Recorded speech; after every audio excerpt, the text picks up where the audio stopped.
All right, let's go to what is interesting here. The president right now, all he wants to talk about is, he's talking about gay scoutmasters, apparently, accepting gay scoutmasters, gay marriage, gun control, watering down welfare requirements, abortion rights, war on women, everything but the bad economy. Right. Strategic, purposeful? Yes, but I really would like to concentrate on the lies that are being repeated on the op-ed page of the New York Times and the editorials of the New York Times by the president himself.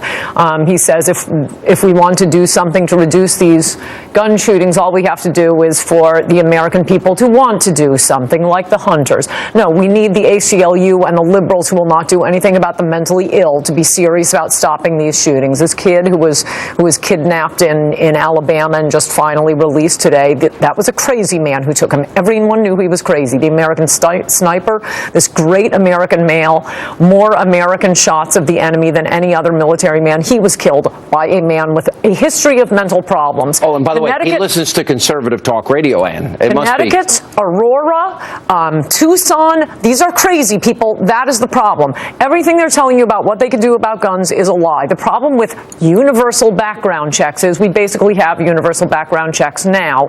Any licensed gun dealer is performing a background check. The buyer may not know, someone at a gun show may not know, but if you are walking through a gun show, everybody's doing background checks. The only people who are not subjected to background checks are collectors giving guns to their sons, or they're selling one to their brother-in-law or something. The only way to enforce a universal, the last 0.1% of guns that are transferred by collectors and so on, is to have universal gun registration. What about... Wait, that's an important point. I am listening. For some reason, Wayne LaPierre is not making, so you're going to have to hear it from me.